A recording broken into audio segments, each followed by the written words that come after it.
Igbo women, just like Aba women riot in those days, they don't wake up again to demand for the full rights of every Biafran out there, whether you are young or old, whether you are tall or short.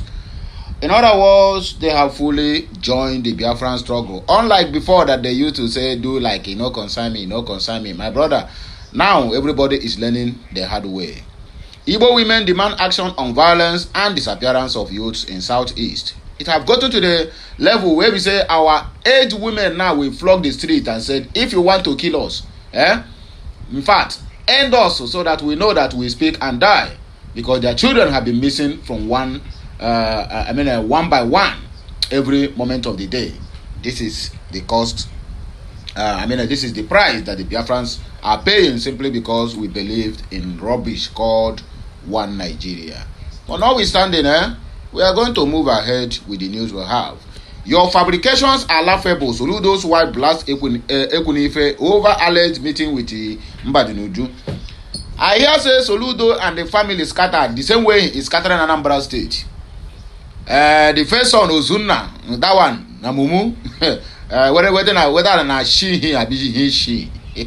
Now the wife now have been accused by Ekunife, which he said that I have every proof that you are sleeping around. In fact, he said, now sleepy, now make your Oga come become governor of Anambra State. I don't say nothing good will ever come from this idiot that always open his mouth to talk nonsense. Look at his family. Somebody who cannot handle his family. Tell me how he's going to handle the affairs of the state. US court don't convict NNPC official over $2.1 million bribery scandal. But Nigeria lost over 2.1 trillion naira. And NNPC, nobody was sanctioned. When they were asked, they said they misplaced the money, that the money is not losing. How do you misplace 2.1 trillion naira? We're not talking about, all these figures they are calling in Nigeria will make you sometimes, when you call amount of money, to be like, say, the money don't worth anything. 2.1 trillion naira. We're talking about that money is, we're talking about other countries' GDP is what is misplaced in NNPC account. It's outside that's helping them to jail people. If not for Nigeria, everybody will not be in prison.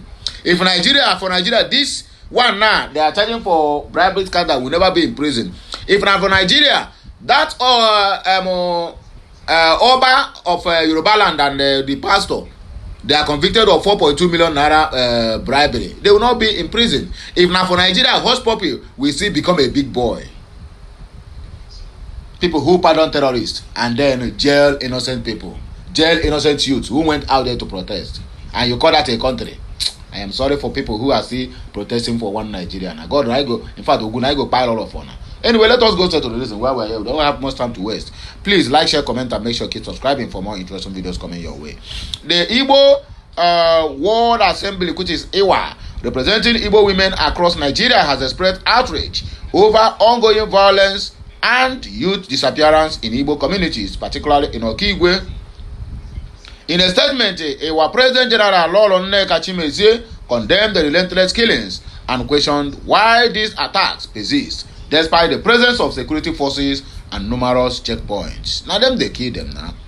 Chimezie called for a thorough investigation to identify perpetrators, emphasizing concerns about the Ebubago security outfit in Imo and Ebonyi State. She noted that Ebubago was established around the time of a 2021 jailbreak in Imo State and raised questions about its personnel and objectives. The IWA also seeks clarity on alleged ties between Ebubago and the former Niger Delta militant leader, who in December of 2024 reportedly claimed his group was hired by the Fulani government to address insecurity in the southeast. Chimezie called for a thorough investigation to identify the perpetrators, emphasizing concerns about the Ebubago security outfit in Imo and Ebonyi states. She noted that Ebubago was established. Okay, this one is another phase of the same message I read before. Are you people okay? The Iwa further alleged that some criminals are being sponsored to tarnish the reputation of the indigenous people of Biafra, IPOB. Chimezie argued that security agencies and media wrongly blame IPOB and Eastern Security Network for atrocities, despite IPOB's effort to distance itself from violence. She noted that IPOB ended its Monday sit-at-home protest, initiated to demand the release of its leader, Mazi Nnamdi Kanu, following appeals from Igbo leaders. Why do security agencies continue to accuse IPOB without evidence? Chimezie asked, asserting that Kanu's ongoing detention despite court orders fuels unrest. The EWA urged the federal government to release Kanu to demonstrate a genuine commitment to peace in the region. The statement also referenced a northern governor's alleged plan to resettle Fulani communities in Nigeria, questioning whether this could be linked to the violence in Southeast as well as in Benue, Plateau, Edo. The EWA called for investigations to explore possible connections between these attacks and any resettlement agenda. The EWA's demand highlights deep concerns about accountability, transparency, and the federal government approach to addressing insecurity in Igbo communities. They urge immediate action to restore peace and protect lives in the region. Moving forward, your fabrications are laughable. Soludo wife don't come out in defense of accusations leveled against him by Uche Ekwunife. Wife of Anambra State Governor Nonye Soludo has dismissed claims that she met with former Governor Chinwoke Chimaroke, not Chinwoke Mbadinuju. Chimaroke Mbadinuju. Okay. She stated this while reacting to a viral video in which a lawmaker, Senator Uche Ekwunife, alleged that Soludo and his wife had been part of Mbadinuju's administration. Ekwunife is the All Poverty Congress deputy governorship candidate in the upcoming November 8th governorship poll in Anambra State. He claimed that Soludo and her husband were part of Mbadinuju's government and lacked the moral ground to criticize the administration. Speaking via statement on Wednesday in Awka, the Anambra First Lady asserted that it was paramount that she set the record straight. Soludo said, "I cannot dignify Ekwunife's fabrications with a response. Not at all. I am too busy with my children as schools resumes. Besides, I cannot condescend to replying to inanities and fabrications. For the records, I never met with Dr. Mbadinuju of blessed memory. Never. As for the other fabrications, they are pitiable and laughable." Meanwhile, the governorship candidate of the Young Progressive Party, YPP, in Anambra State governorship election, Paul Chukwuma, had responded to Chukwumacha Soludo, urging him to join market women if he desires threatened insults. Nigerians report that this comes after Soludo visited Chukwuma's community, Umu Eri, over the weekend, where he told a community member that the YPP candidate was not in the governorship contest but was merely seeking popularity. Soludo said Chukwuma used to be his friend, and it was during one of his visits to him that he saw the governor's seat, and admired it, and decided to contest for the governorship of Anambra State. In his response, Chukwuma, in a statement on Monday, urged Soludo to join market women if his desires as governors was to gossip around. While faulting Soludo's performance, the YPP candidate insisted that he is serious about his contest and focused on issues that can help grow Anambra and not gossip. He said if Soludo enjoys trading insult, he should go to the market where women sell pepper and ogiri to perfect the act. We are in Anambra and do not have electricity, that is power. Power is no longer in the exclusive list, but has been put in the concurrent list where both the state and federal government can legislate on it. So, what is stopping Soludo from giving us steady power? I have visited Professor Bart Nnaji's geometric power in Aba. I have asked questions. I have also been in China. Within 3 months, I will give Anambra people steady power supply. according to him. Moving forward, U.S. court convicts ex-NNPC official over $2.1 million bribery scandal.